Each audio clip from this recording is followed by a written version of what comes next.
pessoal! Tá começando mais um episódio da Confraria Cultural Podcast. Eu sou Kari Nascimento. E eu sou Marcelo Teixeira.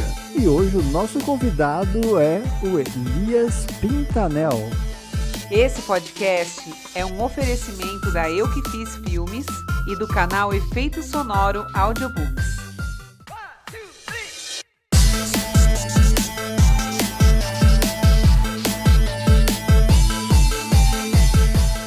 Quem és tu na fila do pão?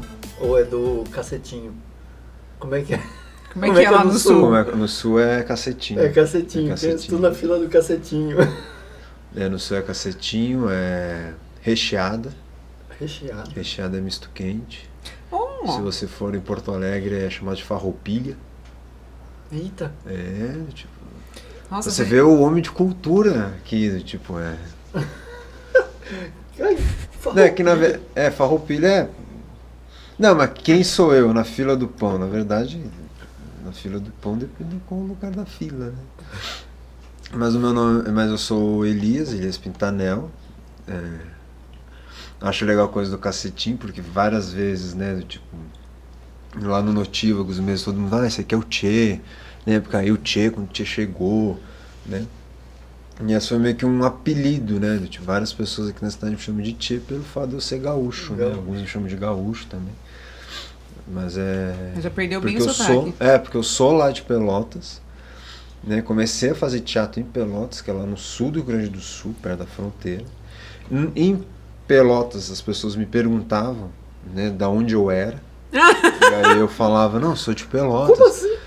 Mas você não tem sotaque. Aí eu falava, não, é que eu faço teatro e para fazer teatro, dependendo da peça, dependendo do que você está falando, você tem que reduzir um pouco, né, o sotaque. O sotaque, né? Não quer dizer que você vai eliminar o teu sotaque, né? Mas também não dá pra, sei lá, você fazer um Hamlet, ser ou não ser, eis a questão. Do nada, num teatro elisabetano vem um... Uhum. Você acaba moldando sem querer o seu sotaque, né? Você acaba tendo um... E o meu primeiro diretor, ele tinha um apreço, ele era muito...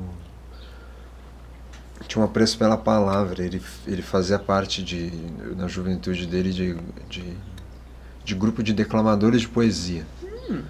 Então, com o Adriano, que era o Adriano Moraes, que hoje ele está no Rio Grande do Norte, mora em Natal hoje. Nossa, foi para outra ponta. E com ele foi que eu aprendi, né, não dramaturgia no começo, né, mas no começo do meu fazer teatral era muito literatura. Então, por exemplo, a primeira cena que eu fiz era um poema que o Mozart tinha escrito. Então, era que era tirado de uma cena de uma ópera dele, que eu me esqueci o nome da ópera. E aí depois, o meu primeiro solo, ele era Bom Ser Teste, do Paul Valéry, e ainda tinha um trecho também do Assim Falou Zaratustra, do Nietzsche. Então, o começo da minha trajetória era uma coisa assim, não é essa palavra, é essa palavra, né? Mas deixa eu trocar, não sei o que, ela tá esquisita. Aí o Adriano falava, você é escritor ou você é ator? Sou ator. Então, o escritor já escreveu a palavra, ele teve um trabalho para escrever ela. Acostume-se, né, com a palavra, porque é ela que eu quero é ela que está no texto. E aí então isso modificou, não é que modificou, mas me fez pensar um pouco melhor no como a palavra está saindo. Então já no Rio Grande do Sul já ficava me perguntando quem é você, de onde você veio, né?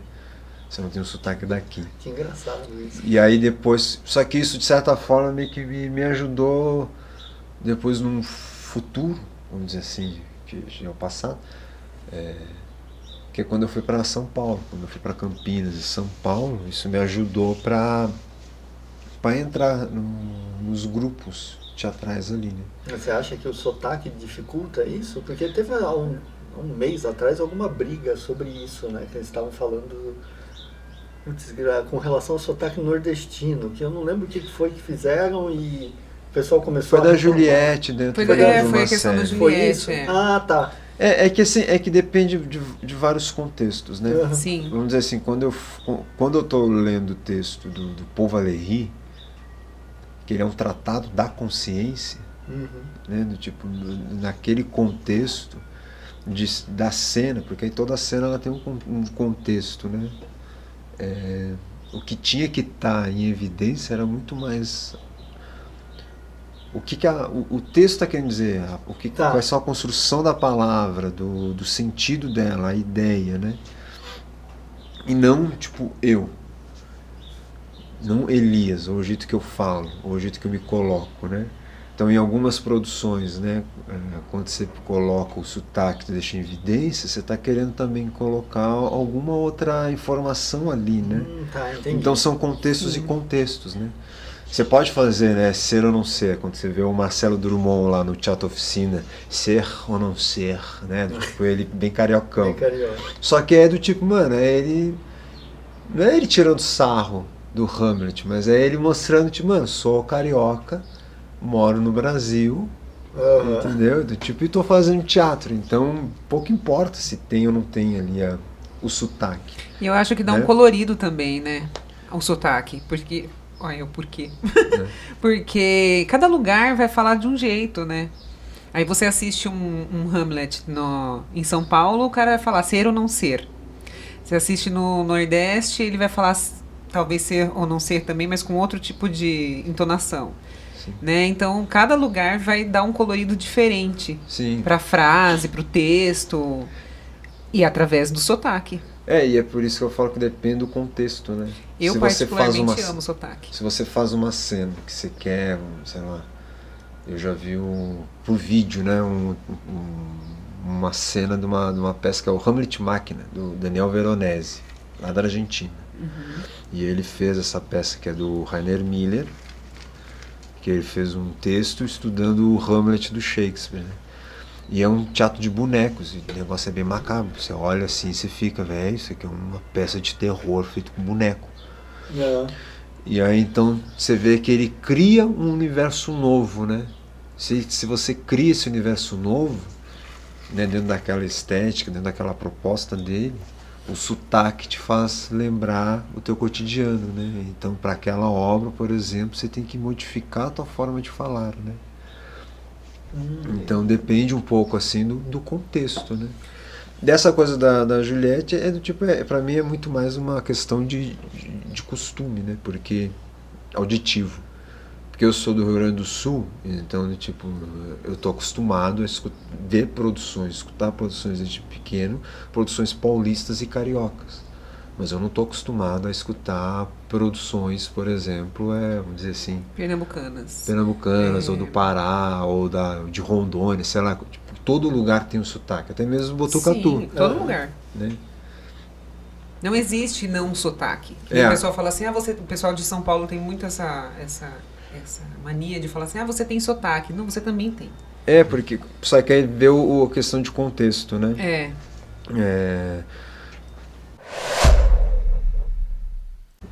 Estou trabalhando numa peça junto com o pessoal no Senac, onde eu dou aula, que é a Senhora dos Afogados, Nelson Rodrigues. Então todo mundo fala de um jeito o texto.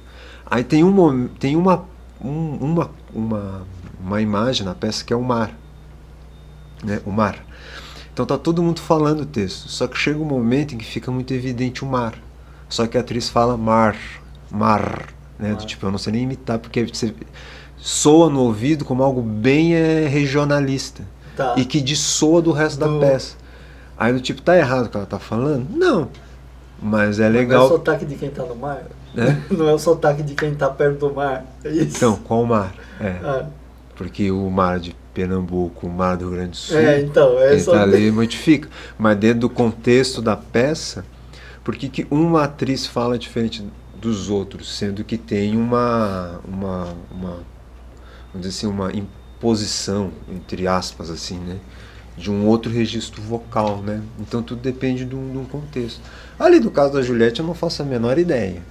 E na verdade eu só fiquei sabendo da Juliette porque eu estava vendo um vídeo sobre dublagem Isso. Dublagem do YouTube, de inteligência artificial. Isso, né? Então. Mas aí por que a questão do sotaque, que eu falo assim, de ter reduzido, me ajudou, por exemplo, em São Paulo. Eu fui fazer uma oficina em São Paulo, uma oficina de campo de visão no Teatro Elevador, né, que é do Marcelo Lazarato. Quem dava a oficina era o Rodrigo Espina. E eu fazendo as ações, né, fazendo as oficinas, fazendo lá os exercícios e tal, ele gostou muito do meu trabalho.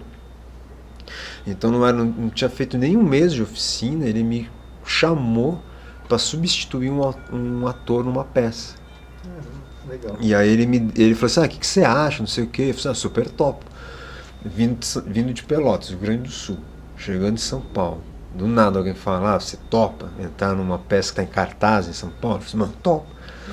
Aí ele me deu o texto na terça-feira, aí ele ia fazer um teste na sexta. Caramba. Né? Ele me deu o texto na terça. Sexta-feira eu já estava com o texto todo memorizado. Ai, coisa eu já linda. tinha estudado a peça e já tinha feito toda a partitura de movimento. Então já fui entregando o negócio pronto. Maravilhoso. Caramba. Só que o que acontece? Imagina se eu chego lá, né, do tipo... Vamos dizer lá, o primeiro... como é que era o primeiro texto? Você também está esperando o trem das 11h30? Faço essa pergunta, porque parece que o trem das 11h30 foi cancelado. Aí agora imagina se eu faço o teste... tu tá esperando o trem das 11h30? Tá. Faço essa pergunta porque parece que o trem das 11h30 foi cancelado, né?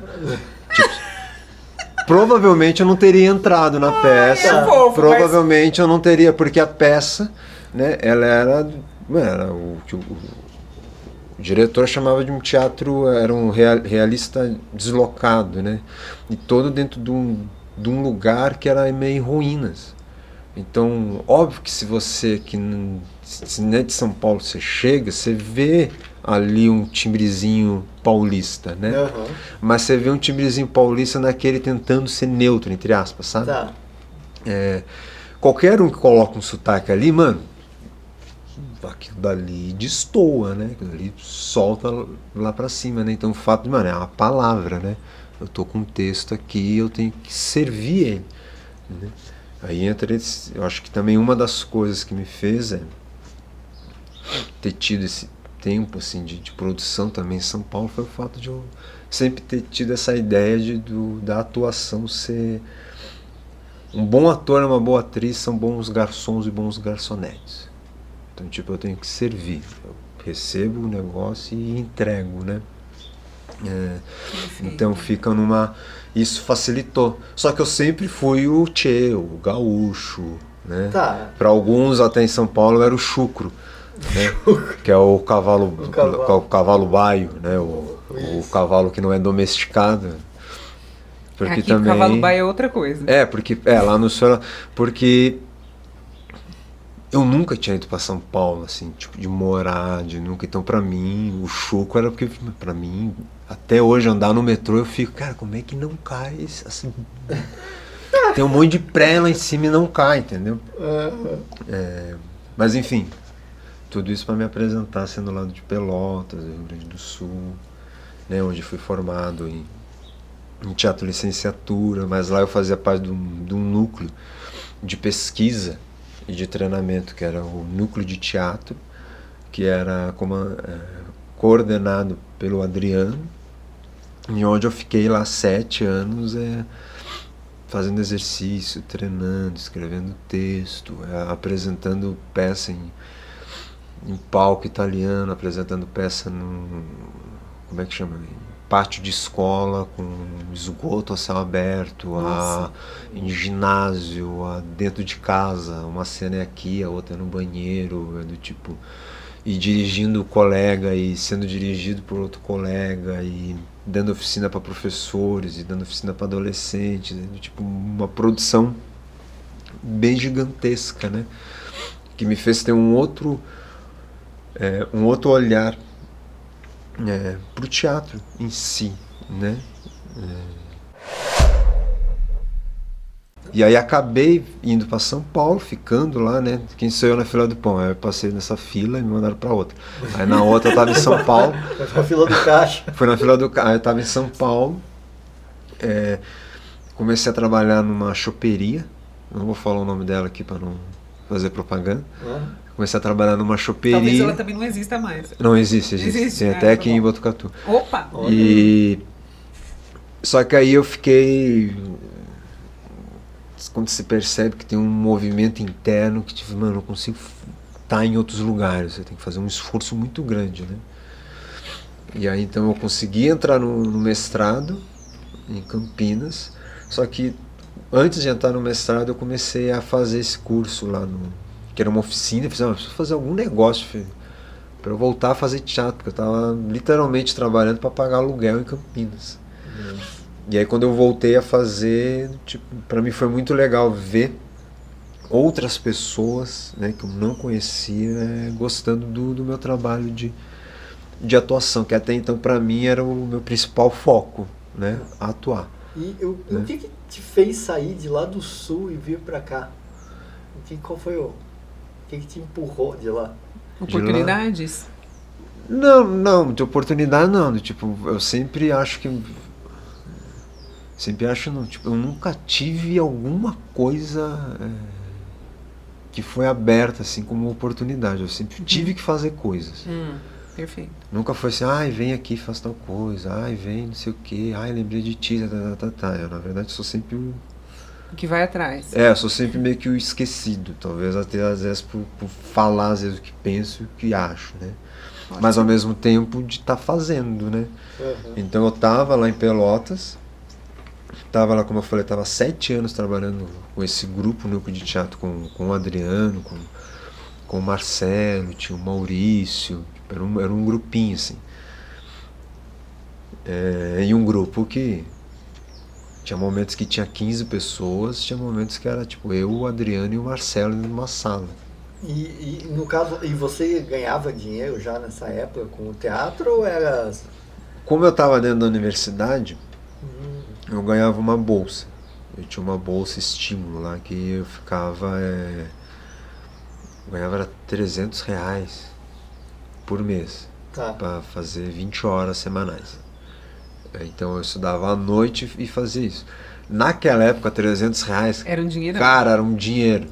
Era um dinheiro, dava pra fazer bastante coisa. Hoje, R$300, sei lá, você compra 2 coisas pro teu banheiro. Sei lá, não, exagerando. Dependendo do shampoo, cara. Dependendo. Só que como eu ficava um tempo nessa produção de criar coisas, então eu não só atuava, né? Então eu atuava, eu escrevia alguns textos, e como eu produzia também, eu tinha que ficar criando as agendas, a gente acabava produzindo algumas outras coisas. Então eu ganhava também um dinheiro por fora. Tinha uma peça infantil que era E o Gato Não Comeu, e que a gente vendia para escolas, então a gente apresentava para escolas públicas de graça. Mas de vocês mesmo, né? Não produzia para outras pessoas, produzia não, de vocês para fora. O que a gente fazia. Que nem Cipate. Né? Tipo, o primeiro texto teatral que eu escrevi, a primeira peça, foi por uma Cipate, que era uma peça, olha só para isso, que se passava dentro de uma rádio. E a gente vendeu para uma concessionária. Lá foi a primeira vez que eu ganhei um dinheiro como dramaturgo, por exemplo. Aí eu assinei lá o recibo como dramaturgo. Então, tipo, eu atuava, fazia o seu Oscar e recebia uma graninha, né? Assim como também quando eu produzi lá em Piratini, que a gente fez o Piratini Canta os Farrapos, que era um grupo de turismo de Piratini. Aí eu fui dar consultoria, recebendo também para ajudar eles a produzir as cenas, a atuar, tudo. E aí então eles chamaram pra gente escrever uma peça, e foi a segunda peça que eu escrevi, que foi Piratini Canta os Farrapos, que era uma peça que contava sobre a Revolução Farroupilha. Só que a peça foi apresentada dentro do Misto Quente. Só que a peça foi apresentada dentro do palácio onde foi assinada a Constituição da República Sul-Rio-Grandense em 1800 que lindo e parará. isso, gente. Esse prédio deve ser maravilhoso. Foi bem legal. Então a gente conseguia produzir. Só que acontece, como eu era mais novo e eu passava muito tempo dentro do núcleo, eu conhecia algumas outras pessoas, mas eu não tinha assim tanta percepção do movimento como um todo. Tá.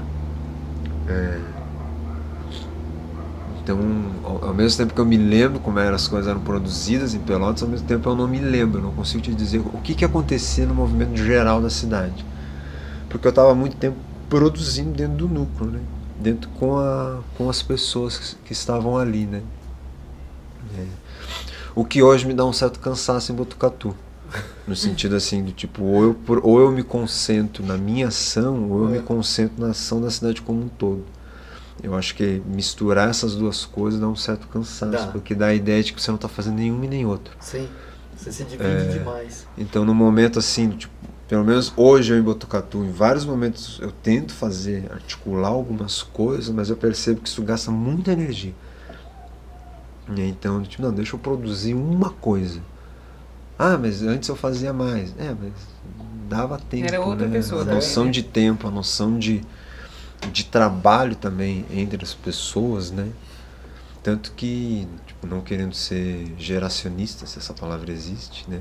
Mas a ideia de trabalho para quem tem mais de 30 anos, a sensação que eu tenho, ela é bem diferente para quem tem de 30 para baixo. Sim, não, isso né? Tipo, eu vejo isso também. E quando você trabalha com uma arte onde você precisa de 1, 2, 3, 4 pessoas na volta, né? Se você trazer as pessoas para fazer, isso já gera um cansaço, assim, né? Mas por que eu sei de Pelotas? Porque eu tava cansado de conviver com as pessoas. Eu tava cansado de olhar pra cara da Adriana. Eu falei, mano, não aguento mais trabalhar com você, cara. E porque você não vai embora? Eu falei, eu vou. Aí eu entrei no Facebook, fiz isso, cara. Entrei no Facebook, deixa eu ver quais pessoas que eu conheço que não moram aqui. Ai, meu Deus. Aí eu tentei ir pra Porto Alegre. Capital. Porto Alegre é legal, mas eu não curti a vibe dos, vamos dizer assim, dos grupos artísticos. Por que, cara? Sabe quando você fala que o Rio Grande do Sul é bairrista? Sei. Eu acho que todo mundo tem um pouquinho de bairrismo. Todo mundo tem. Todo Toda mundo tem um cidade pouquinho. tem. Botucatu é bairrista. São Paulo é bairrista. Não, e quando você percebe um pouquinho mais, você faz uma análise do tipo, uma análise, uma autocrítica, você percebe que depois de um tempo que o fato de você trabalhar com arte, com algo que é mais sensível, ou de uma produção poética, isso não te torna uma pessoa melhor. Né? Não, tá. Você falou disso outro dia. Então, do tipo, Porto Alegre eu achei muito bairrista no sentido assim, do tipo, pra mim era a sensação que dá, tipo, você entrar numa pós-graduação, você tem que fazer um ritual para poder entrar numa seita. Tá. Porque, tipo, fica muito fechado. Mas né? você vê diferenças, assim, entre... Você esteve em 3 lugares, né? Esteve no Sul, que é onde você nasceu, morou em São Paulo, e hoje você mora no interior de São Paulo. Ainda passou Campinas. Que é interior também. Mas você vê... Quais são as principais diferenças que você vê de fazer teatro nesses 3 lugares? Que são 3 lugares bem diversos. Sim.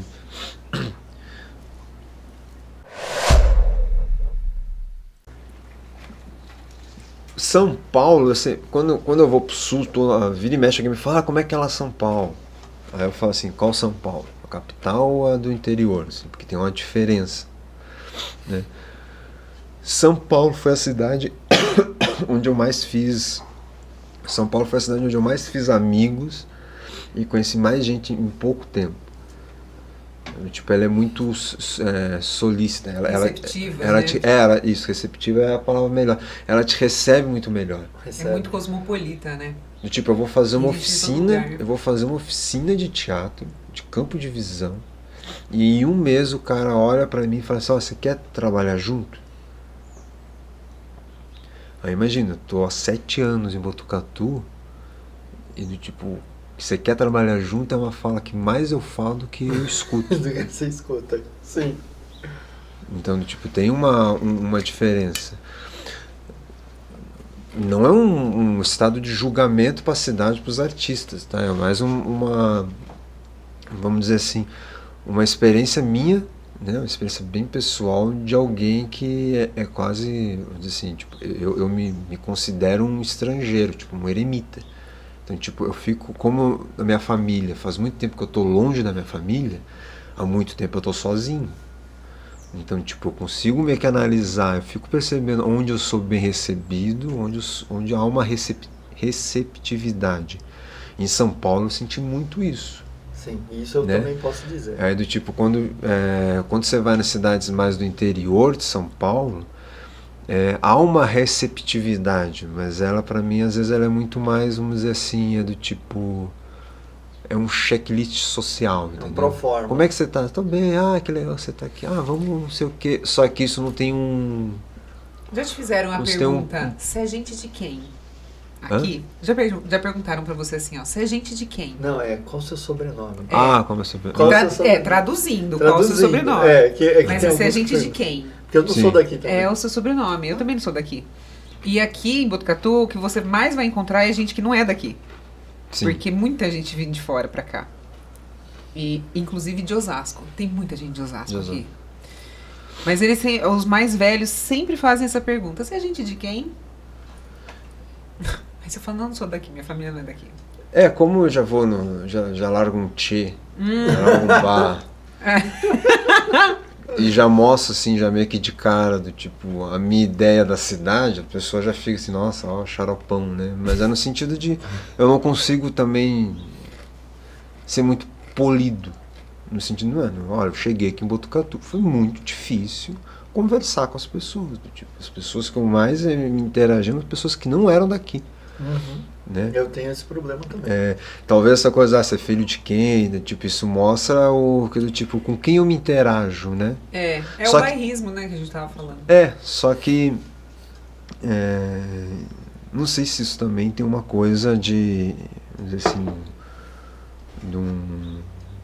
eu não vejo como algo ruim ou algo bom, né? Mas como uma característica, né? Do tipo, eu fico meio que pensando a origem disso, sei lá, tipo, talvez de muito tempo atrás, viver em lugares isolados no meio do campo e do nada você via um viajante. Então, de onde você veio? O que você quer? Tanto que eles chamavam a gente aqui de forasteiro. Então, tipo, não é uma... Eu no Velho Oeste quando eu via isso. Mas não é uma coisa assim do tipo, mano, é uma característica. Sim. Não vou dizer assim, do tipo, que odeio a cidade. Não, é uma cidade que de certa forma me recepcionou, onde me deu emprego, onde meu filho nasceu, onde eu tive um acolhimento dentro de uma pandemia, né? Então, tipo, mano, tem outras coisas além. Só que em termos de teatro, em termos de culturais, né? Tipo, pra mim sempre foi um negócio meio estranho, né? Que em São Paulo, quando você pensa, há uma receptividade, só que São Paulo, ao mesmo tempo que ela é receptiva, ela também te exige muita coisa. Ela te exige uma presença física, né? Quem não é visto não é lembrado. Sim. Então você tem que estar nos lugares. Sim. E isso é muito cansativo, porque é tudo longe, é tudo pesado. Aí você faz tudo duas, tem três custo coisas. também. E é muito caro. Então quando você ainda a noção de tempo hoje, né? Eu tento fazer uma coisa só e às vezes eu acho que é muito, né? Mas em São Paulo eu ainda conseguia fazer uma ou outra, 2, 3 coisas ao mesmo tempo. Tipo, depois da pandemia eu não sei como é que tá lá. Fala a galera ter saído, eu acho que deve ter acelerado, né? Essa percepção, né? Porque também em Pelotas tinha internet, tinha essas coisas, mas não era mas não era um negócio que consumia tanto, né? Mas uma das outras diferenças, né? Eu acho que trabalhar no interior, tanto como Botucatu, ou tanto trabalhando em Pelotas, ou em outros lugares, eu acho que o fato de você não estar numa capital deveria te dar uma sensação maior de liberdade artística.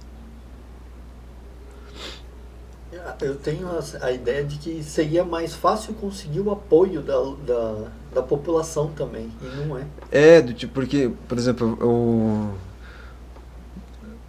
às vezes conversando com algumas pessoas de teatro aqui, né, ou de circo, de dança, ou seja lá, de qualquer uma área, Quando eu vou conversar, eu vejo que a referência da pessoa é uma produção de São Paulo. Tá. Só que, de novo, tipo, São Paulo, capital, é uma coisa, São Paulo, interior é outra, né? Então, por que você fica preso a um referencial, né, que ele por si só ele já é violento no sentido de impor o que deve ou não deve ser feito? Sim. Ah, mas não é tão institucional. Não é, mas ele fica meio que no imaginário por causa de uma grande produção. Então, mano, você faz teatro em Botucatu, que pra mim me lembra muito lá de Pelotas, que você não tem um teatro, não tem uma estrutura, você faz o que você tem. Sim. E o que você tem às vezes? É um quintal, é um espaço aberto. Só que quando você estuda teatro, você percebe que a estrutura é algo que vem depois na história do teatro, né? O principal é que entre nós, né? A relação entre quem está atuando e quem está vendo, né? Então, para mim, soa um lugar, assim, pelo menos, onde haveria uma liberdade maior para você poder experimentar e ser aquilo que você quer. Só que o negócio da internet cria muitos referenciais, né? Então eu vejo a galera, às vezes, no interior, agindo, pensando de uma maneira como se estivesse em outro. Tá. Então isso cria pra mim uma dificuldade que é do tipo, cara, onde você está? Por mais que você, não estou dizendo assim de um purismo cultural de onde você vive, né? Mas é de entender que do tipo, cara, você está sendo influenciado culturalmente e você deixa de fazer certas coisas porque teu referencial é outro, né? Então, para mim, tipo, um dos pontos positivos que talvez seja feito teatro em Pelotas, né, ou fazer em Botucatu, é o fato de você não estar num grande centro onde você tem que agradar Sesc e ficar agradando crítico teatral que talvez vai escrever algo no jornal, entendeu? Você tem mais liberdade para criar. Você tem mais liberdade para criar. Agora, perceber que você pode ter uma liberdade para fazer aquilo que você quer é outros tantos. Tanto que às vezes, quando eu falei lá da questão geracional, às vezes a sensação que eu tenho é que os jovens estão com um referencial de outro lugar. E então não consegue fazer, porque ele fica imaginando que poderia fazer aquilo que ele viu num vídeo, aquilo que é feito em São Paulo, ou aquilo que ele foi lá e viu. E aí, tipo, mano, mas comparar São Paulo, que é quase uma capital continental, com uma cidade de 130, 140 mil habitantes como Botucatu, do tipo, mano, tem 140. tem uma distância bem grande, né? Sim. Que é o que eu estou tentando fazer com uma peça que eu estou escrevendo e que a gente vai montar, está começando a experimentar dentro do Notívocos, que é a Opereta Santa Rosa. Que no começo eu chamo de peça para ficar mais fácil para explicar às pessoas, mas na verdade é um ato psicomágico da Ana Rosa. Ah, mas como assim ato psicomágico? Tipo, é o nome da que Ana Rosa? a Santa. A ideia é pegar a história dela e transformar num ato psicomágico, que foi uma ação do Alejandro Jodorowsky. A ideia é pegar a história da Ana Rosa e transmutar essa energia para algo novo, né? Algo bom, porque o ato psicomágico ele sempre tem que transformar a energia em algo melhor, né? Nossa, que doideira, que loucura, mano, eu tô aqui, tipo, não tem nenhum crítico da chão, não tem que agradar ninguém, tipo, há uma liberdade de eu poder experimentar aquilo, né? E aí no fim o público também experimenta, né? Porque quando você é podado, o público também não tem a chance de experimentar isso. Não saber o que é. Ainda mais que tipo de público, né? Porque quando você pega a história do teatro, quando eu fazia teatro mesmo lá em Pelotas, a gente tinha muito uma coisa ritualística. Como assim? Ritualística no sentido de a gente criava convenções teatrais, certo, ou fazia ações em que ela tinha que me transformar primeiro. Tá. Então, do tipo, quando eu fiz o solo do Fausto, o Fausto era um arquétipo do Elias. O Elias que quer entender, o Elias que quer ler os livros e ser o inteligente, que quer ter todo o conhecimento, Só que o que acontece com o Fausto? Para ter todo o conhecimento, ele assina até um contrato com o diabo e depois perde a sua alma. Então, tipo, o Fausto, na verdade, era vamos dizer assim, de certa forma, era um ato psicomágico meu para dizer assim, do tipo, velho, não tem fim. Primeiro que você não vai conseguir atingir o negócio. Não. E segundo que uma hora você vai se vender, porque quanto mais ambicioso você é, maior é a queda depois, né? Então tinha esse lado de afronta, né? Quando eu me afrontava, quem se afrontava também era o público, né? Que é um desses clássicos do teatro. Quando eu fico pelado, quem tá mais pelado é o outro, e não eu. Porque ele vai ficar, tipo, se o pessoal tá sem roupa, olha o pingolim, olha, né? Tipo, um negócio. Ela vai olhar e vai ficar se olhando, né? Porque esse é um dos aspectos teatrais, né? Sim. Esse é o lado ritualístico. Tá. No sentido de... bem ritualístico mesmo. Tipo, quando você mata um bicho e você bota ele em oferenda, você se aproxima desse ritual, né? Ou um ritual do tipo de... faço uma comida, uma janta, uma pessoa que eu gosto, né? Como é que a pessoa come, né? Se delicia também com aquele lugar, né? Gente, que fenomenal isso. E aí então, tipo, o ato psicomágico até mesmo do tipo, qual é o público, né? Eu conversando com o pessoal que a gente está montando, a gente até deram a ideia de, a gente podia apresentar no terreiro de Umbanda, né? Porque tem um espaço X, porque a ideia é usar pólvora, usar tinta, usar um monte de negócio. E eu falei assim, cara, ótimo. Tá, um espaço que dá pra sujar. Porque, tipo, num princípio de você criar uma trajetória sua como artista, ou até mesmo de se encontrar, você não vai caber em todas as caixas do sistema. Não tem nem como. Ainda mais que cada vez mais as caixas são tão evidentes e todo mundo querendo ser agradado, né? Então, por si só, o público já não vai gostar. Porque ele vai ser violento mesmo, né? Então, é ritualista, é um ato psicomágico. Mas o que é isso? Vai lá e vê. Vai assistir. Passa pela experiência, porque o ritual, a ação, ela tem um outro significado. Para quem faz o mínimo de teatro, você sabe que quando você está sozinho, quando você está com o público, é outra coisa.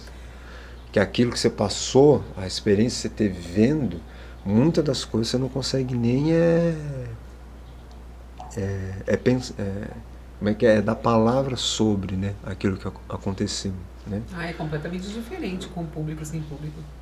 Tipo, para quem eu fico pensando sempre naquela coisa assim, para quem já teve filho, para quem já perdeu o pai ou a mãe, para quem já se apaixonou, para mim é a mesma coisa, que tipo, você tenta explicar algo que tem um outro poder. Você começa a dizer esse tipo, não, mas não é bem isso. Ou você fala, você fica, nossa, ferrei, né? E tem uma outra questão que é assim, não é porque, por exemplo, você tem filho e eu tenho filho, que a nossa visão vai ser igual.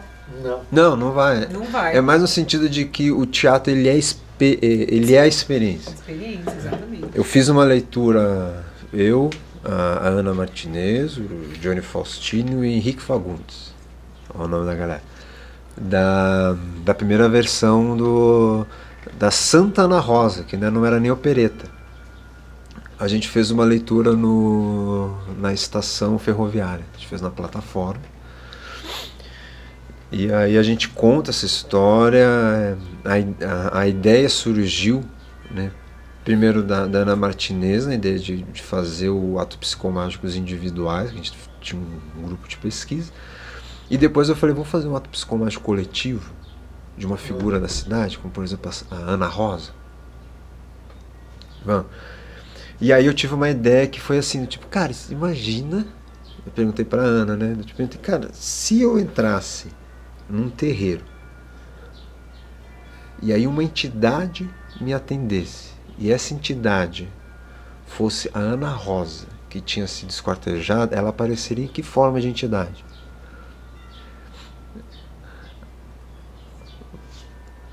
Mano, é a Santa Ana Rosa. Sim. Mas não quero falar da Santa Católica, eu quero falar da Santa do terreiro, porque para mim o diálogo é muito mais vivo, né? Muito mais na cara, né? Aí como tem batuca, como tem uns negócios, aí virou Opereta Santa Rosa, né? E obviamente que o título já é uma ironia, né, de opereta, de ópera, e Santa Católica, porque na verdade de opereta europeia E de Santa Católica a peça não tem nada. É. Tipo, é um monte de pombagira, é um monte de Exu, é um monte de Maria Navalha metendo o pau no Chicuta, que foi o assassino, né? Sim. Quando a gente fez a leitura da primeira versão na estação ferroviária, você olha as fotos, você fica, mano, as fotos nada a ver. Você olha umas fotos, olha, foto feia. Foto, tipo, oi, os caras sentaram na plataforma. Só que quem tava lá, como a gente riscou o chão, fez símbolo, acendeu vela, botou as imagens, botou os batuques, cantou os pontos, começou a fazer as histórias, porque mistura elementos de religião, mas com teatro, né? Porque também não dá para sacralizar, né? Tipo, eu fico falando, não dá para sacralizar no teatro, porque o teatro por si só ele é blasfêmico, né? Então, se a gente não puxar o nosso pé, aí a gente vai ficar, né? Quem estava lá foi muito legal, porque se percebia que havia uma energia rolando, ao ponto de muita gente que estava lá do tipo, cara, adorei, né? E aí eu falando pro pessoal, tipo, ó, tá funcionando, de certa forma. E foi só uma leitura? Tá funcionando, foi só uma leitura. Já com batuque, com essas coisas todas, porque, cara, tem símbolos, né? Tem uma energia circulando. Só que é teatro. Tá. Então, quando alguém vem trabalhar, por exemplo, comigo, né, principalmente os jovens, eu falo assim, mano, a gente até pode produzir uma foto boa, mas a foto não é teatro. Não, nem O vídeo O não é vídeo, teatro. ele não é teatro. O teatro ele vai estar ali na hora, e ali na hora é doação de energia, doação de sangue, né? Ele não vai ter um depois. Tipo, ele é só naquele momento ali, né? O vídeo é registro. Então, por esse lado, por exemplo, que eu agora em Botucatu tô me enveredando, que eu tipo, mano, eu tô cansado de fazer coisas pros outros e pra agradar os outros. Tá. Eu quero fazer uma coisa entre nós. E vai ter testemunhas, Sim. que pode ser chamado de espectadores também, mas é tipo testemunha que vai estar acontecendo alguma coisa, né? Sim, mas você sabe que eu tenho uma coisa comigo que é assim. Quando a gente faz aquilo que a gente gosta, e a gente faz uma coisa que está agradando a gente, automaticamente agrada os olhos dos outros. Porque parece que a energia é outra, sabe? Você não está fazendo aquilo... Eu sou muito colorida, eu acho que vocês já devem ter observado isso, e eu combino cores com todas as cores. Eu combino verde com laranja, com rosa, e coloco todas. E tem gente que olha pra mim e deve me achar um carnaval. Mas tem gente que olha pra mim e também fala que tá legal, tá bonito, tá ok. Eu não me importo pra nenhuma das duas opiniões, porque pra mim tá ok. Mas o que vem de fora, tá ótimo. O que vier, tá bom. E eu acho que as pessoas, elas tendem a gostar daquilo que a gente gosta. Porque a nossa energia tá colocada ali naquele ato, naquela roupa, na nossa forma de expressão. Mas acho que sempre encontra público, essa que é a verdade. Sim. Não importa o que você está fazendo, você sempre vai encontrar o público. Exatamente. Às vezes é meio difícil de achar ele, né? Porque hoje em dia com a internet todo mundo perde a atenção para tudo, né? Eles não veem ao redor as coisas que estão acontecendo. Tem tanta informação que o que está próximo às vezes parece distante. Tanto que quando falaram assim, fazer uma apresentação no terreiro. E eu sempre procurei pessoas que acreditassem também na minha ideia de apresentar em igreja evangélica. Tá. De entrar lá dentro e apresentar. Porque pra mim, tipo, uma coisa que me dá um cansaço, aí é cansaço mesmo, dos nossos tempos agora, é o fato de tudo ser teorizado. É o fato de o que eu tô fazendo como artista eu tenho que teorizar. Sim. Então, tipo, por que você tá usando certas coisas, né? Uhum. É como se eu fizesse uma obra e tivesse que depois escrever um tratado teórico do porquê que eu fiz aquelas coisas. Explicando tudo. E isso pra mim, tipo, pega porque assim, quando você pega alguns... E isso pra mim tem a ver com as coisas que a gente aprende sobre arte. Quando você pega no teatro, né? Você pega o Augusto Boal, que fez uma produção gigantesca, né, no teatro de arena, de dramaturgia e teatro do oprimido. Mano, ele tem um monte de produção teórica sobre o teatro do oprimido. Né, dele falando da pedagogia do oprimido do Paulo Freire. Aí Augusto Boal no mundo todo tem centro do teatro do oprimido na Indonésia, você consegue achar até no tipo na Ásia, velho. todo lugar tem um livrinho dicionário do teatro Patrice Pavie da França, que o único brasileiro que está lá é Auguste Boal. Você pega o Brecht, uma produção gigantesca no teatro, e ao mesmo tempo vários textos dele falando sobre o teatro dele.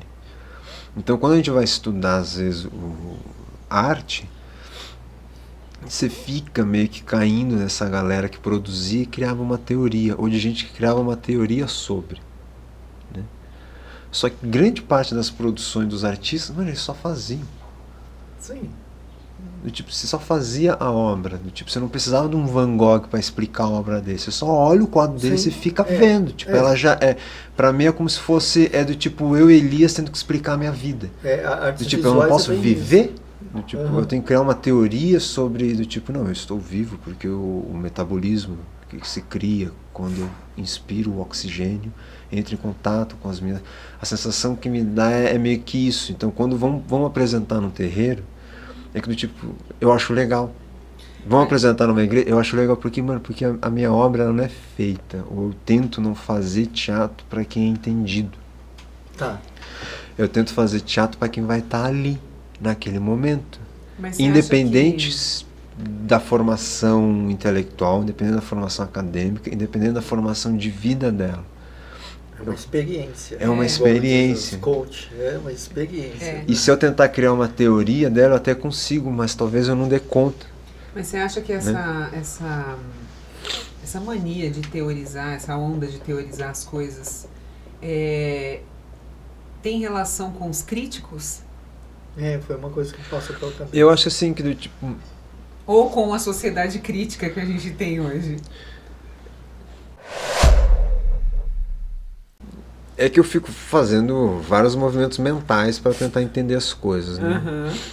Uma coisa que eu fico, às vezes, me questionando é até que ponto existe realmente hoje ainda críticos em que você consiga perceber que tem uma produção, né? Eu gosto muito dos vídeos do Gaveta no YouTube. Sim. Eu acho muito legal. Eu acho ele um crítico de cinema muito, muito legal. Ele escreve, não, mas a produção dele é através de vídeo, tá? É com humor, tem todo o lance, mas você fica, cara, você percebe que ele vai além da própria opinião dele. Sim. Ele até coloca lá a minha opinião, assim, vou fazer uma coisa pela minha opinião. Porque ele sabe que as pessoas vão atacar. Né? E ele sabe que as pessoas vão atacar, que aí entra nesse dado para mim, do tipo, a gente vive numa era em que todo mundo dá a sua opinião. Sim. E aí para mim entra uma frase lá de um programa que eu gosto muito, que é o último programa do mundo, da TV Quase, que o cara falava, 99% das vezes ninguém pediu outra opinião. Maravilhoso. Então, do tipo, eu falei assim, cara, mas pior que tipo, às vezes eu olho um filme, olho uma peça, né? Olho alguma coisa. Primeiro eu não tento impor aquilo que eu quero. Eu gostaria que o filme da Barbie fosse assim, eu gostaria que o Oppenheimer fosse assim. Mano, já foi feito, ele tá ali. Então, tipo, o que ele chega até mim, né? O que ele provoca em você. Eu gostaria que o Marcelo fosse de tal maneira, eu gostaria que a Karina fosse de tal maneira. Mano, eu não gostaria que vocês fossem, vocês são o que vocês são, tipo, então eu recebo o que vocês são. Mas qual é a tua opinião sobre? Do tipo, importa a minha opinião sobre, do tipo, os outros? Eu acho que cria um estado, fica uma nuvem o tempo todo, assim, ao ponto de você não conseguir escutar. E você acaba não conseguindo se relacionar também. E nem vendo coisas. O que está sendo dito. Eu fui no FIT, que é o Festival Internacional de Teatro. Várias sinopses das peças não são as peças. Tipo, porque, mano, eu gosto de escrever. Eu fico escrevendo para projeto, nunca sou passado. Né? Nunca passei nesses projetos, mas eu fico sempre tentando ser o mais coerente possível. Aí eu fico vendo, mano, não precisa ser coerente. Não. Você vende uma coisa. Na verdade, você só precisa vender para a opinião do outro. Aí aí eu, tipo, não tô afim de ficar dando opinião, né? Que a gente tá conversando aqui, não é minha opinião. Mas quando você vai vendo, tipo, mano, eu não sou crítico de arte. Crítico de arte, ele entra num outro campo de pensamento, né? Você precisa ter uns outros elementos para poder pensar. Quando você pensa numa crítica de teatro, Você tem que levar em consideração o acontecimento, o momento. Tipo, eu fico assim, você olha, vamos dizer assim, Corinthians e Palmeiras. Você vai dizer que um corintiano vai ver o jogo da mesma maneira que um palmeirense? Com certeza não. Tipo, ele não vai. Só que aí, quando eu vejo algumas críticas de arte ou alguém opinando sobre o trabalho do outro, pra mim é do tipo, é o corintiano opinando sobre o Corinthians e opinando sobre o Palmeiras. É do tipo, mano, é um envolvimento emocional tão grande que ele acaba meio sendo pacato. Só que isso pra mim é um movimento cultural. Isso é um momento em que a gente vive. Né, eu acho que ele acaba afetando as artes, mas ele na verdade ele afeta em tudo. É tipo a gente conversar sobre política. Se a pessoa está com uma camiseta do Lula, ela vai defender o Lula independente do que o Lula for fazer, porque ela vestiu a camisa. Sim. Se a pessoa está com uma camiseta de seleção brasileira e adora o mito Bolsonaro, ele vai defender o mito Bolsonaro independente do que for. Fica uma paixão no sentido bem passional, assim, futebolística, do bem tipo, cego. independente se o Corinthians roubou, se o gol foi de mão, a gente foi campeão. A gente foi campeão. Ah, mas o Corinthians perdeu, teve o cartão vermelho. Do tipo, tudo bem que perdeu, tem mais um jogo semana que vem, viva o Corinthians. Então não tem uma... a gente vive num afloramento onde se mistura as coisas, né? Sim. E como eu sou lua em virgem, eu tenho a lua em virgem, eu consigo meio que separar as coisas assim, e eu fico meio assim, cara, do tipo, o que você sente do futebol não é nada do acontecimento do futebol. Sim, não O fato de você não entender uma peça, o fato de você não entender um filme, não quer dizer que o filme ou a peça seja ruim. Exato! Ai, Então, meu Deus, tipo- como é bom ouvir isso de alguém. Porque, tipo, não é. Ele é ruim pra você. Ele é ruim pra você. Não porque ele é ruim, é uma obra ruim. Mesmo uma obra ruim, assim, Sim. né, popularmente ruim, Deu, ela né? vai ser boa pra alguém. Sim. Porque atravessou aquela pessoa de alguma forma. Aí agora, você quer analisar a peça, você precisa fazer um exercício de crítico de arte. Aí Sim. crítico de arte é um negócio. Por isso que eu falo que a sensação que me tem é que não, às vezes não tem mais. E eu citei o Gaveta, porque o Gaveta. Por que eu acho o Gaveta um crítico de cinema legal? Porque, mano, ele fala do figurino, ele fala das cores É usadas. mais técnico, ele né? fala. Porque, mano, são vários elementos que compõem uma obra. Uma obra, sim. Não é o do tipo o tema. Mano, o tema é uma das coisas. Não, ele não fala de como aquilo atravessou ele, não como ele se sentiu vendo aquilo, não, mas ele fala da técnica mesmo. Ele fala, mano, você é crítico de arte, você tem que. Você tem que Sim. saber entender da arte. Essa E é aí- a verdade. Aí pode até dizer, tipo, um dos problemas da crítica, talvez hoje em dia, eu de fazer uma crítica, né? É que a crítica também não quer dizer que ela seja sempre negativa, né? A crítica é você produzir um olhar crítico, é você fazer a máquina girar pra você poder entender. Pensar sobre aquilo. Só que a gente está envolvido em tudo, né? Então, tem que coisas que não podem ser faladas mal, É. né? Por isso que pra mim, às vezes, vamos apresentar no terreiro, eu assim, vamos, porque é um outro tipo de pessoa que vai olhar a obra de um outro ponto de vista. Outro ponto de vista, Esse sim, outro total. ponto de vista, pra mim, ele é muito mais interessante, porque a opereta Santa Rosa, ela começa com, vamos dizer assim, de tirambo, começa com festeiro, todo mundo cantando, tá, e aí vem um corifeu abrindo a peça. E eu coloquei no texto a minha ideia de teatro na apresentação da peça. Por quê? Para poder situar o público do tipo, mano, é teatro. Tipo, não é eu. Eu tô abrindo espaço para personagens, símbolos, para uma narrativa tomar conta de mim e contar, né? Não é um lugar de identidade. Eu não estou me identificando com o personagem. É um lugar de alteridade. Eu me tornar outra coisa, eu trocar de lugar. É eu brincar de ser Marcelo para tentar entender um pouquinho ele. É eu brincar de ser Karina para entender um pouquinho ela. É eu brincar um pouco de ser Cadeira para entender o quanto está esquentando esse cara em cima de mim. Tipo, é um lugar de alteridade mesmo, né? E a crítica para mim ela é um exercício de alteridade. Tipo, mano, quais são os modos de olhares em que eu posso ver uma coisa, né? Eu acho que uma boa crítica, ela parte do princípio de primeiro duvidar de si mesmo, né?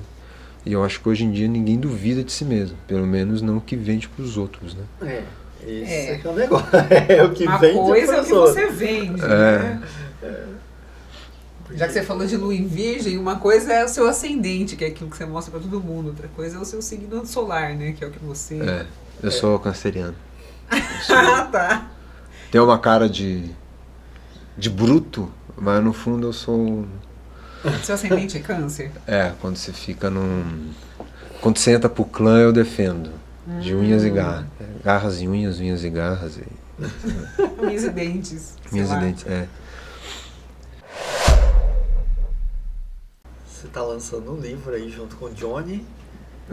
Trilogia latino-americana. Ah, é verdade. Fala um pouco disso. Como é que foi essa história? Eu vi que é pela editora do Baga, nem sabia que o Baga tinha editora. O Baga tem, que é o Nada. O Nada. Nada editora, né? A gente foi falar com ele até pelo fato de ele ser uma editora aqui de Botucatu. Certo. De ser a produção aqui de se vincular com outras pessoas, né? A gente falando de receptividade, né? Tipo, vamos fazer junto, né? Cara, a trilogia dramática, vamos dizer assim, que ela mais é... Como é que ela foi criada? Eu sempre gostei de escrever. Tá.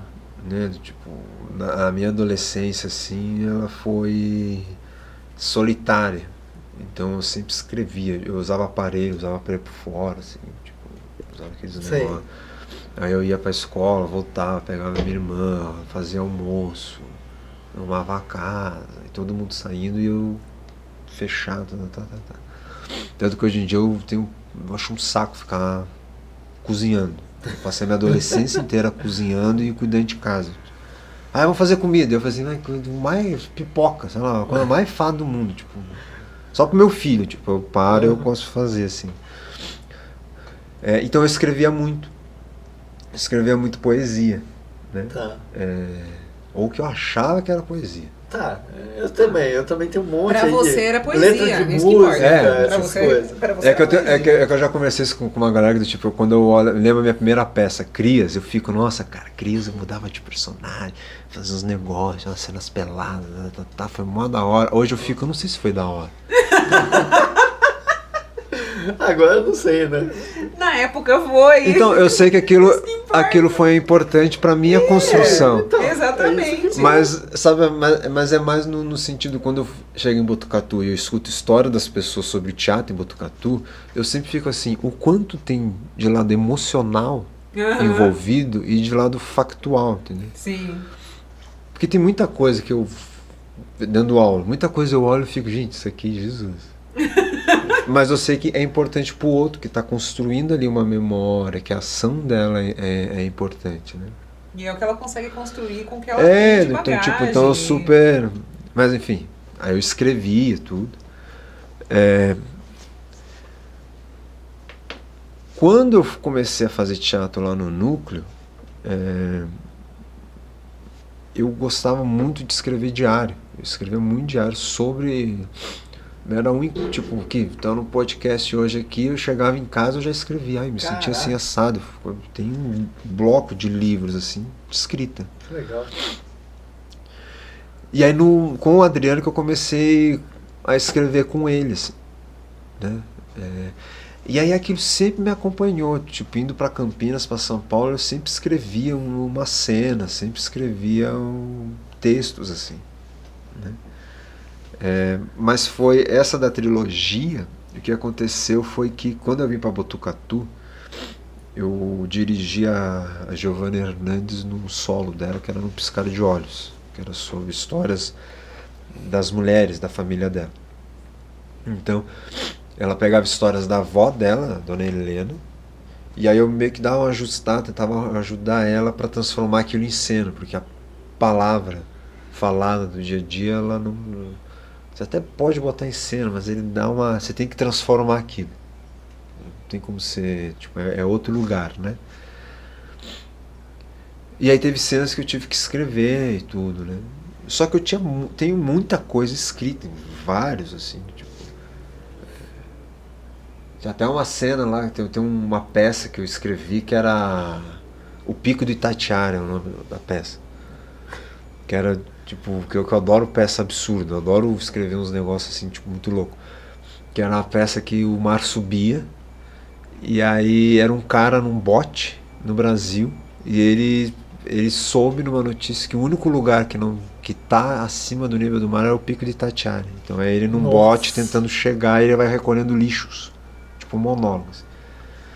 Só que é tudo isso, tipo, tudo experimentos. Tá. Quando chegou a pandemia, o que rolou na pandemia? Voltou o Elias adolescente. Putz, se trancou, né? Que era o Elias trancado, sozinho. Tipo, e aí o que eu preciso fazer? Mano, eu preciso criar alguma coisa, produzir alguma coisa. E quando eu fui criar e produzir alguma coisa, tipo, é o que acontece hoje, eu não consigo escrever nada em forma de poesia, de poema. Tipo, eu olho e eu acho absurdo.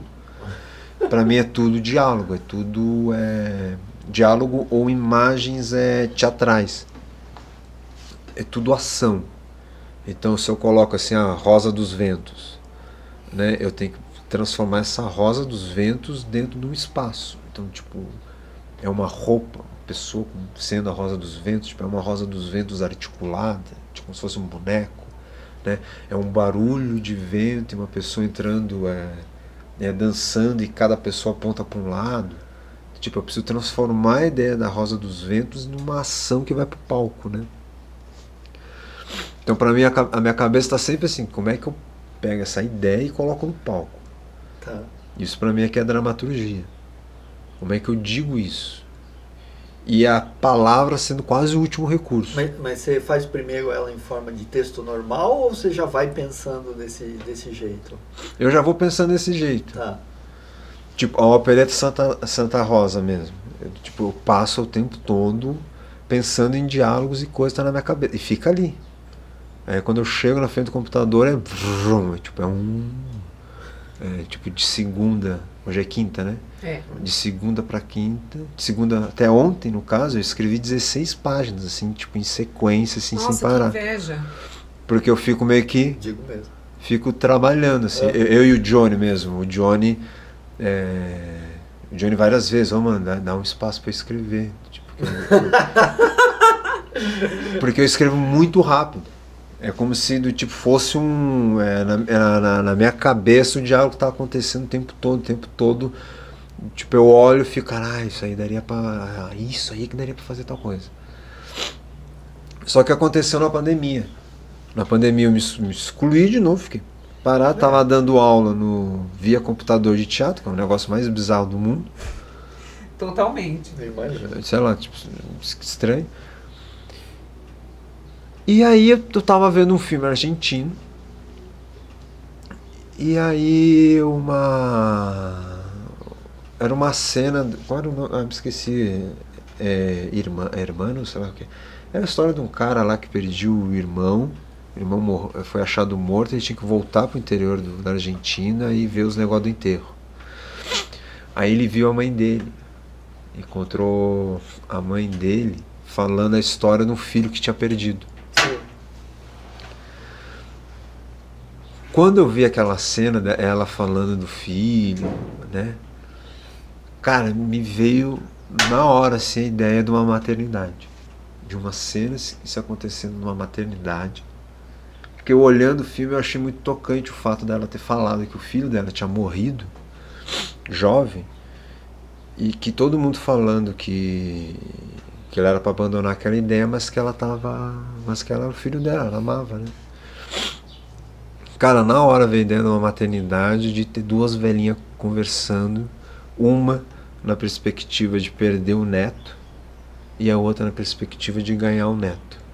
Porque você já fica com um conflito já, né? E aí eu falei assim, nossa, mas podia ter outra pessoa, podia ter uma adolescente, né? Que tá meio que ele tentando entender o negócio, tem um conflito geracional, né? Aí eu sentei e comecei a escrever. Tipo, cara, foi num jato, assim. Sei. E conversando com o Johnny, eu mostrei pra ele. E aí veio a ideia de escrever outros textos, Porque aí eu mostrei pro Johnny, o Johnny curtiu, que esse é o Patagônia. Né? A ideia do Patagônia, a cena nem se passa na Patagônia. A cena se passa na frente de uma maternidade no Brasil. Só tem uma referência da Patagônia, que é como se fosse um lugar imagético, ou lugar. É como se fosse o Pasárgada de uma das personagens. É como se fosse uma Pasárgada das personagens. Ela tipo, nossa, eu poderia viver na Patagônia, sei lá, ela larga uma fala que se fica tipo, dissoa, mas você entende que é do tipo, é um lugar onde não precisaria viver daquela maneira, né? Então Patagônia no sentido de que poderia ter outro lugar onde os personagens não estão vivendo isso. É o paraíso. Aí eu falei pro Johnny, aí o Johnny falou de umas ideias dele, de textos que ele tinha escrito, né? Ele falou lá do Varado de Chuva, que é uma peça dele que não tem fala, que é só de ações, né? Mas é uma dramaturgia, né? Sim. E que eu falei, puto, mano, várias cenas eu escrevo, pra mim é sempre as ações, né? A palavra é quase como ela tem que chegar, ela tem que valer. Ela tá subentendida ali. Ela tem que valer o peso, né? E aí foi meio que começou essa parceria entre eu e o Johnny. Tipo, eu fui escrevendo alguns textos, escrevi algumas coisas, ele lia, escrevia outros. E essa da trilogia foi que a gente entrou num projeto lá da NIR Protocol, que era uma criptomoeda. E aí a gente foi fazer uma leitura dramática. Então a gente escreveu esses 3 textos, esses outros 2 textos juntos, que foi o Cabo Polônio, que aí se passa em Cabo Polônio, no Uruguai, e o Formosa, que é o 3º texto, que é a história que se passa em Foz do Iguaçu, na divisa com o Paraguai. Aí então tem essa Patagônia, Cabo Polônio e Formosa. São 3 textos. Patagônia é essa cena dessas 3 mulheres na frente de uma maternidade, onde cada uma está envolvida com alguma questão sobre a gravidez, né? De algum nascimento, de alguma morte que vai acontecer na maternidade. O Cabo Polônio são 2 irmãos que se reencontram depois de anos, porque o pai deles foi encontrado morto num barco com um tiro na cabeça. Então foi um texto que eu escrevi, tipo, eu preciso escrever um texto que tem um psicopata. Aí eu escrevi o texto tentando pegar elementos de uma psicopatia, assim. E o Formosa é a história de uma moça jovem que chama a cunhada para tomar um café na fronteira com o Paraguai, para dizer para a cunhada que vai ir embora e vai deixar a filha com ela. Só que a cunhada está se separando do cara e está cuidando da mãe da guria que tem Alzheimer. Então a mulher já está com a vida assim São 3 cenas bem intensas assim. E que eu escrevi num exercício de interpretação, né? Do tipo de todas as personagens, elas precisam ter uma mudança emocional. Então todas as personagens da cena começam de um jeito e terminam de um outro. E isso num espaço de 8 páginas, né? Aí depois a gente escreveu a trilogia cômica, a gente fez leitura, todas as cenas que a gente escreveu, a gente sempre faz leituras dramáticas, assim, né? Tipo, a recepção dessa trilogia dramática foi bem legal, a galera curtiu bastante, assim. E aí teve o Pipa no ano passado, e eu escrevi lá pra ver, foi a primeira vez que eu ganhei um edital público na minha vida. Eu espero ganhar a primeira vez esse ano. Só que foi praticamente todo o dinheiro para editar o livro. E ainda a gente fazendo a pré-venda para poder ter mais uma grana para conseguir concluir ele, né? Então o que eu estou ganhando disso? Nada. Experiência. A única coisa que eu estou ganhando é ter uma experiência de como produzir, mas tem uma coisa de materializar uma produção que ela já tem. Que você não teve nenhum prejuízo, ou teve? Eu recebi um e-mail da prefeitura esses dias aí, porque eu não era para ter mandado para eles autorização para divulgar. É que eu errei lá, estava no edital, mas a gente, para dar tempo até o final do ano, acabou pulando essa etapa, né? Mas acontece, porque também eu nunca. Foi a primeira vez que eu passei, né?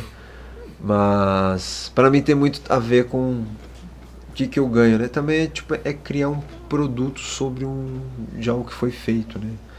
Porque nos últimos anos, vamos dizer assim, nos últimos 2, 3 anos eu escrevi muita cena, né? Tá. Eu dei uma oficina de teatro em julho. E aí acabei.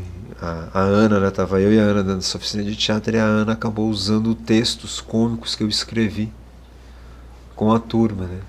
E aí foi muito legal ver a cena, os textos, pela primeira vez tentando sendo tridimensionados e vendo a galera adorando os textos, né? E aí tem uma adaptação que eu fiz também do Revolução da América do Sul, que virou Revolução Marmelada, que eu montei junto com o Johnny, PV, tipo, que virou José da Silva, né? Revolução Marmelada. E que agora a galera de Bauru tá montando também lá no Senac de lá, né? É essa que a gente vai assistir hoje? É, então, Olha, tipo, são... que legal. É legal perceber, assim, do tipo, o texto sendo montado e o exercício de se escrever algo para ser ausente, né? É. Porque o legal, assim, de você ver o texto em cena é que o autor, a ideia que eu tenho, ele tem que ficar ausente. Tá. Tenta definir melhor isso, que agora eu me perdi. É, porque se ele vai ser montado, então ele cria uma materialidade das pessoas, da certo. escolha da cena. Ele não precisa estar presente para aquilo acontecer. Ele não é, tipo, e na verdade ele vai criar um outro sentido, né? Sim. Ele vai ter uma outra função. Então, tipo, eu que escrevi, eu já não tenho mais poder sobre ele. Né? Certo. É como pensar montar um Nelson Rodrigues. Tipo, qual é o poder que o Nelson. Qual o isso. poder que o Nelson Rodrigues tem sobre a montagem? Nenhum. Porque eu posso contar a história sem usar palavra. Eu posso só fazer através de ações, né? Então ele tá ali, mas na verdade ele tá ausente. Né? Tá ausente, tá. Entendi. Então, claro, isso é desmistificar a ideia do autor como um Deus, né? Então. Não é, né? Não é. Mas para mim é bem legal, tipo, ver essa materialidade, pelo menos em livro, como um registro, né? Porque há muita produção, né, de escrita, né? Isso que eu falei de escrever muito rápido, né? O Johnny, eu brinco, né? Tipo, na Opereta Santa Rosa, quem tá escrevendo o texto sou eu. Mas quem dá a ideia é todo o grupo. Então, se nós três aqui, eu, Marcelo e Karina, vamos escrever um texto. Vamos contar uma história e tal. Aí o Marcelo, podia acontecer isso e aquilo. A Karina, não, mas é legal ter em tal momento um pássaro que não sei o quê. Mas aí a carteira do cara que matou, e fica aqueles negócios. Sim, um monte de ideias. 2 dias depois eu chego com um texto e vocês ficam, você pegou tudo isso, transformou, não sei o que, a carteira tá aqui, tá. Tipo, é um exercício de tentar colocar todas essas ideias de uma maneira em que elas se tornem texto, sim, né? Então, na Opereta Santa Rosa, embora eu escreva e eu vá produzindo várias ideias, é do Johnny, é da Ana, né? Algumas outras coisas vão se transformando no próprio processo de escrita, né? Então, quando a gente escreveu A Queda do Jabaculê, que é uma peça um pouco maior, que é uma brincadeira surrealista com os textos do Murilo Rubião, é uma peça que eu ainda não arrumei ela, nem eu e o Johnny. A gente escreveu ela, só que tem várias cenas em que eu escrevi a cena, mas a ideia é do Johnny. E tem cenas que o Johnny escreveu, mas a ideia é minha. Tá. E tem várias cenas que você pergunta, mas eu não faço ideia quem teve essa ideia. Você fica tanto num processo de escrita, só que o que eu acho legal de ter essa produção, né? Amplia, de novo naquilo que eu falei com questão de alteridade, né? Então o texto ele é meu, mas é como se quando eu escrevo ele, é como se eu tivesse já tido em vários outros lugares. Ou do tipo, essa visão aqui que escrevi, ela não é minha, ela é da Karina, né? Então é quase como se fosse um exercício de atuação, né? Então quando eu escrevo, para mim é sempre uma coisa, quem é que está atuando? Quem está atuando agora quando eu escrevo, né? Bem complexo desse jeito, cara. É eu tentando explicar como é que funciona a minha cabeça, Tá, porque senão eu acho que limita quando eu tento escrever a partir daquilo que eu acho que é. Sim. Eu fecho a visão. E aí fica o que eu acho às vezes de produção, do tipo, eu acho que o mundo deveria ser assim, as coisas deveriam ser assim, assim, assado. Acaba mesmo sendo muito vertical, né? Se o mundo é um caos é porque tem várias forças agindo ao mesmo tempo, né? E eu acho que o texto, ele, pelo menos ali no princípio de ação, ele tem que ser isso, né? Eu ainda sou muito novo para ficar criando um universo filosófico gigantesco, né? Sim, mas é legal você ouvir os outros. Eu passei por essa experiência na faculdade, cara. Puta, não era aula de teatro, mas foi... Tinha que criar bonecos e ia ter que fazer uma peça com os bonecos. E aí tinha uma pessoa encarregada de fazer o texto. E chegou no dia, simplesmente só tinha bonecos. Sério, no dia da apresentação. Aí eu falei, gente, o que tem de boneco? Ah, tem esse, tem esse, tem esse, tem esse. Então tá, tchau. Sumi, em 15, 20 minutos eu tive que escrever a peça. Escrevi a peça e a gente apresentou. E foi bem, cara. Foi bem isso, entendeu? Eu catei o que tinha das pessoas, não era o que veio de mim, mas era ali, as ideias. Não, tem esse que é não sei o que, tem esse que é não sei o que. Meu, não tinha nem lógica o que eles criaram. Os caras criaram uns bonecos que não tinha nada a ver. Eu tive Um que com criar, o outro, né? Sim. né? E eu tive que criar uma história colocando todo mundo dentro, cara. Foi a coisa mais bizarra que eu já fiz na vida, assim, em termos de... Mas foi uma experiência interessante. Foi bem interessante, porque funcionou, porque o público viu e entendeu. Sim, quando você vai fazendo exercício, eu já fiz vários exercícios de escrita. E óbvio, eu fico estudando dramaturgia um tempo, né? Aí você vai pegando algumas técnicas, alguns jeitos, né? De construção de personagem, tiques, manias, modos de falar, né? Como você fazer com que o diálogo avance sem que ele se emperre ou ele fique patinando. Nossa, né? Diálogo pra mim é um terror. Então, tipo, diálogo eu gosto muito, assim, de... Eu tava escrevendo lá um diálogo do Chikuta, que é o cara que matou a Ana Rosa. Ele mata a Ana Rosa, aí eu escrevi... Eu não sei como isso vai ser, porque eu escrevi isso, eu não fiz nenhuma leitura dramática pra ver como é que isso soa, porque você tem que escutar, né? Mas ele vai entregar... no dia que ele mata a Ana Rosa, eu escrevi uma cena que ele vai entregar umas flores no cemitério pra mãe dele. E aí vem uma entidade na porta do cemitério. E aí então aí o diálogo que eu criei é o Chikuta não acreditando naquela imagem e ele querendo matar aquilo que ele está chamando de morte. Mas é uma entidade que está falando com ele. Só que a entidade não é humana, a entidade fala num outro lugar. Mas tem pontos que são mundanos, digamos assim, né? Então na hora que eu escrevo o diálogo eu já fico, mano, o Chikuta ele não vai entender tudo que o outro está falando. Mas eu também não posso entregar o personagem dessa entidade onde ela vai entregar tudo de um jeito explicadinho. Porque a entidade ela te entrega umas coisas diretas, mas ela te fala muito por metáforas, né? Sim. Então só que na hora que eu estou escrevendo isso tem muito mais a ver já com técnica de escrita de personagem, né? Então na minha cabeça é como se tivesse, esse aqui algumas coisas ele não vai fazer, ele é limitado, né? E tipo eu falando com o médico, se eu for escrever uma cena de um paciente escrevendo com o médico vai falar coisas que o paciente não vai entender. Sim, isso é terrível. Né? E o paciente vai falar as coisas de uma maneira em que não vai ser certinha, porque ele não sabe dizer das maneiras corretas para falar pro outro, né? Mas isso aí fica dentro da minha cabeça, né? É que a Santa Ana Rosa, né? É que quando eu chamo de entidade como é um ato psicomágico, eles são símbolos. Então, vários personagens, eles, por exemplo, não é a mãe, mas é o símbolo da mãe. Então o Chikuta, ele não vai entender, qual é a ideia aí pensando como símbolo, né? O Chikuta ele não vai se alguém dizer pra ele que você tá fazendo algo errado, ele não vai escutar. Ele só vai escutar talvez aquilo que para ele seja mais sagrado. E talvez uma entidade se aparecendo como mãe, talvez seja uma abertura para ele escutar, né? Mas não quer dizer que vai mudar as ações dele, né? Mas é uma brincadeira de para quais símbolos você se abre para ser escutado, né? Bem interessante isso. Filosófico.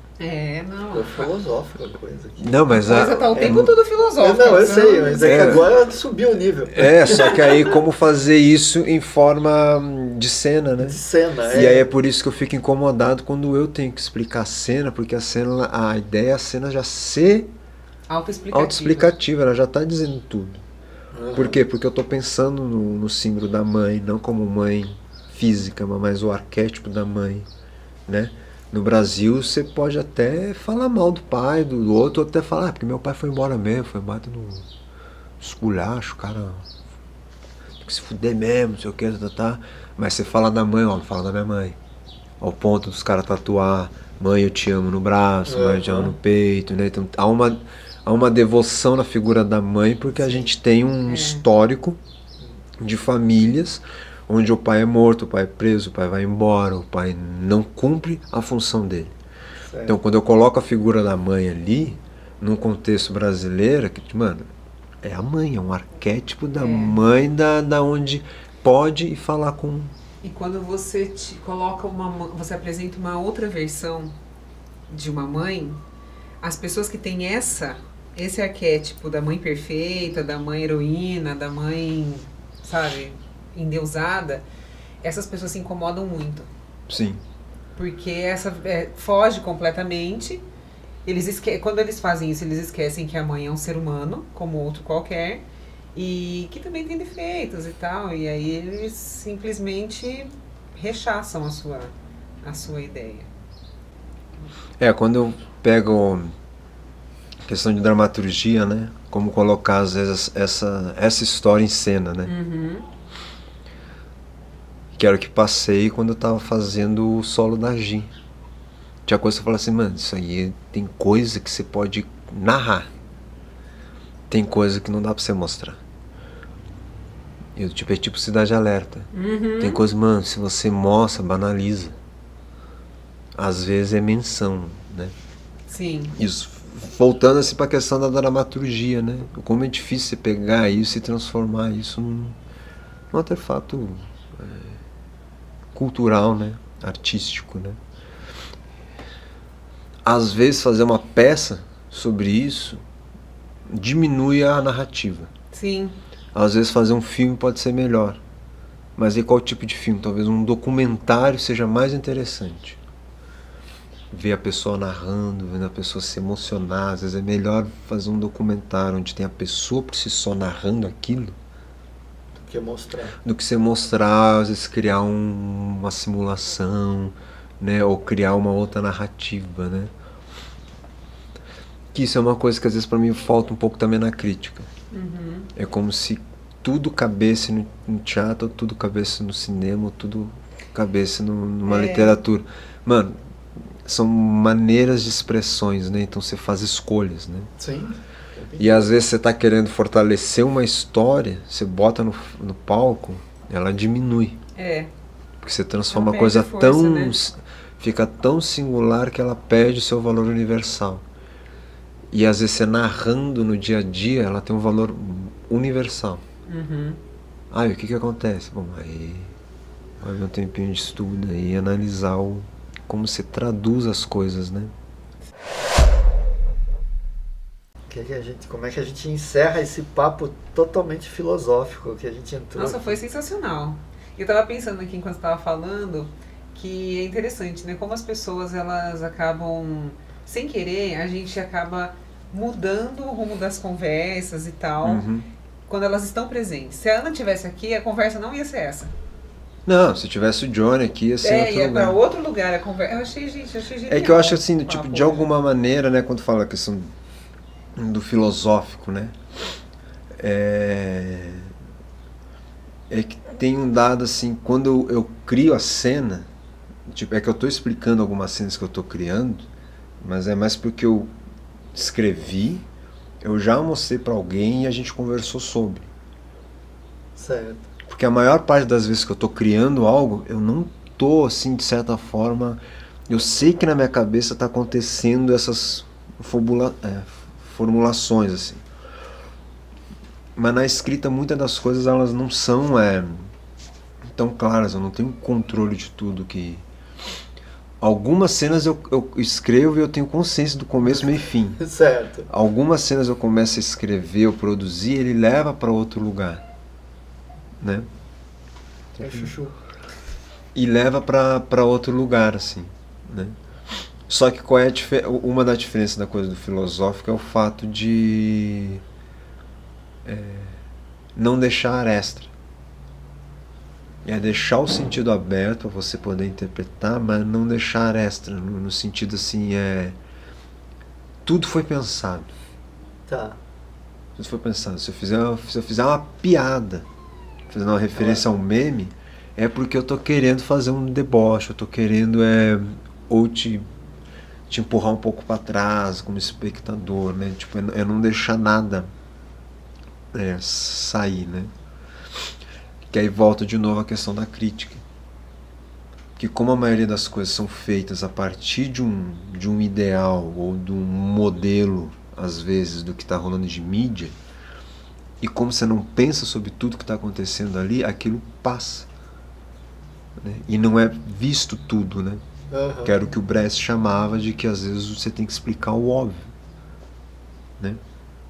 Às vezes você tem que explicar o óbvio. Você tem que explicar por que ele está dizendo de explicar o óbvio.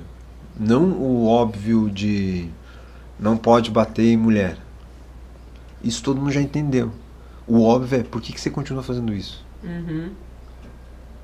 Porque como discurso a gente está falando a mesma coisa, mas como ação a gente não faz, né? Então, para mim, por que eu fico muito nessa coisa de tentar explicar a cena do teatro? Porque o teatro ele é autoexplicativo, porque ele é ação, é aquilo que está sendo feito. Você pode me dizer, não, eu não fiz isso na cena, não foi a minha intenção. Eu tipo, ok, a tua intenção não foi essa, não foi o que você estava pensando, mas você fez. Todo mundo estava cantando bonitinho, você cantou errado. Ah, mas eu não, porque eu não sei o que, eu não tentei, tipo, mas você fez. Você cantou errado. Ponto. Você pode vender a paz como discurso, você pode ser anti-violência, tá? Mas você pode ser anti-transgênico. Mas você chega em casa, você pede um Mac e dá uma porrada na tua mãe. Tá. E faz isso se lambuzando com... Quando você bota isso como ação no teatro, você evidencia isso, né?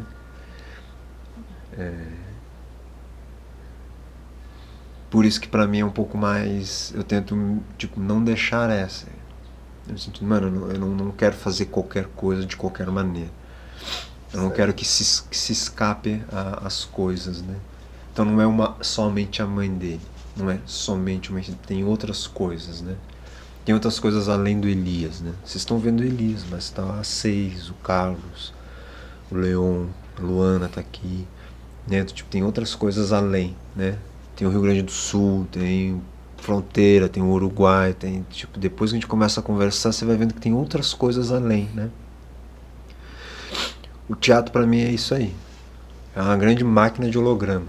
Olha, bonito, né? Nossa. Isso foi chique na bota, chique, como diz aqui.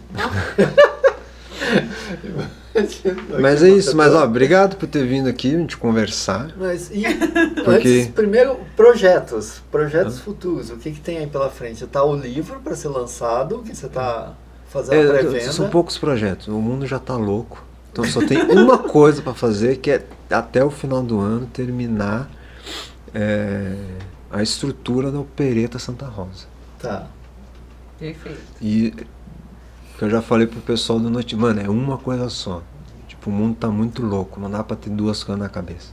Mas é bom também, você se tipo, focar num projeto só. Do tipo, porque é difícil você juntar pessoas pra fazer teatro. É difícil você juntar agenda. Junta 6 pessoas numa quinta-feira, às 5 horas da tarde. Nossa. Tenta juntar as pessoas numa conferência municipal de cultura. Foi difícil juntar 2 pra vir aqui hoje?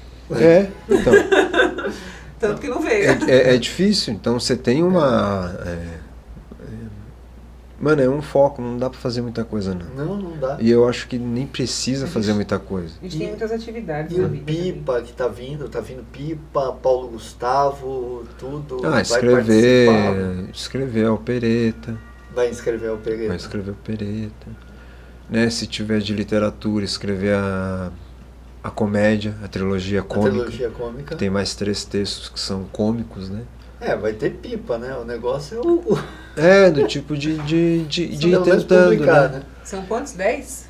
É que a dificuldade, Valor? assim... Não, 10 pessoas contempladas? 10 projetos contemplados? Não sei como é que vai ser o pipa esse ano. É que pra mim a única coisa que ele é difícil é porque é muito difícil você ganhar um edital, né? Não, e de livro é fogo, né? Porque é um trabalho danado escrevendo projeto e tudo mais, e no fim você também é quase o dinheiro todo para publicar. Uhum. Então Mas fica muito faz mais por diversão. como um registro e tal, Registro. né? Porque dramaturgia, como eu falei, eu escrevi vários textos, né? Aham. Fico lá produzindo, mas vai publicar, mano, você não vai enriquecer, você não vai se tornar Não famoso, vai. você não vai nada. Publicação é difícil, cara. Tanto que às vezes a pessoa, escreveu um livro, mano, é só um registro de algo ali pra deixar pra eternidade, porque Sim. o drive não vai ter um momento que não vai existir mais. Só pra você olhar assim, nossa, olha que legal que a gente fez, né? Como se fosse uma fotografia, né? Isso, bem isso. Só como um registro, né? E o teatro pra mim tá ficando cada vez mais nesse lugar assim de entrando no quais são os planos pro futuro. Um dos meus planos, aí sinceramente assim, é ir maturando a ideia do terreiro. Criar um terreiro do Pai Elias, Ó, do Exunísio, eu gosto dessa ideia. que é aí ter aí todas as entidades serem artísticas. Tá. Então, tipo, começar o terreiro invocando Zé Celso. Agora pode. Vai invocando Agora o Tunis pode. Filho, você vai invocando a galera, entendeu? Tá. Ah, mas quem vai? Mano, quem precisa muito de ir.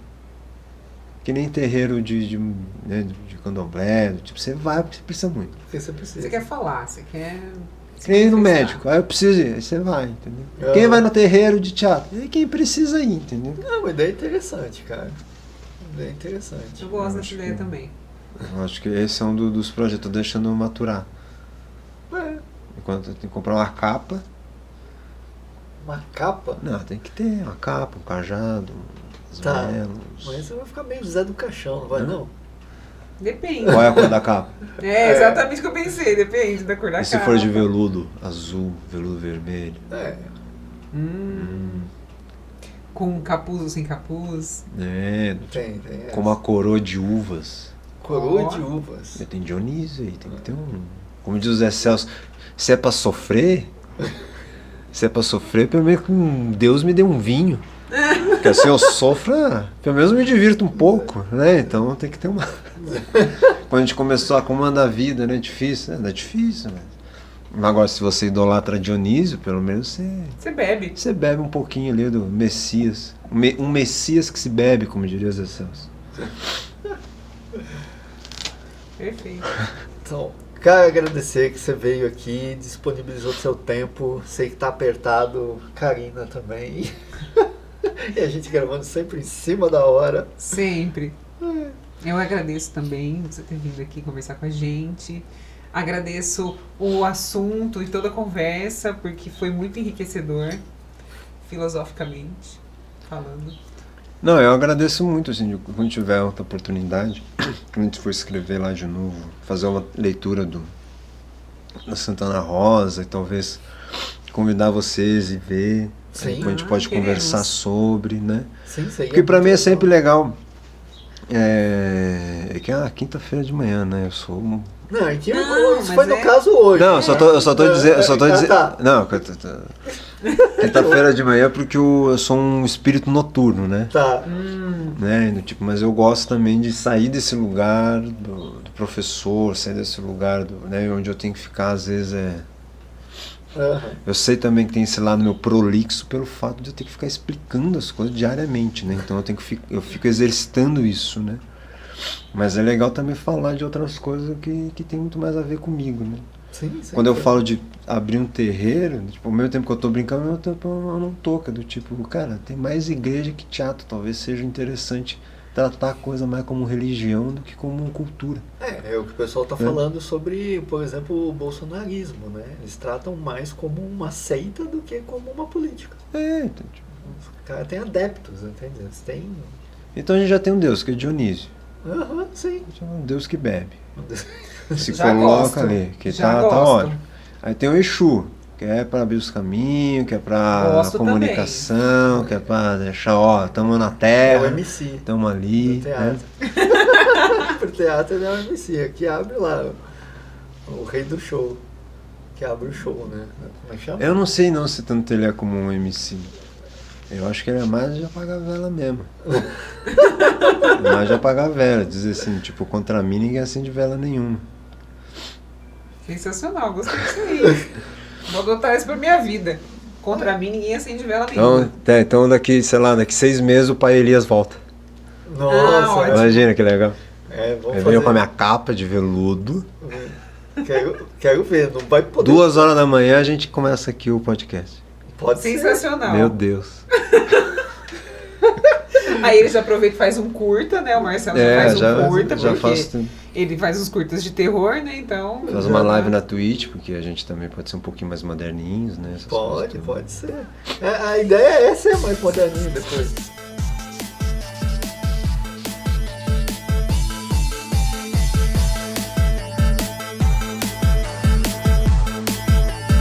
Esse foi mais um episódio da Confraria Cultural Podcast.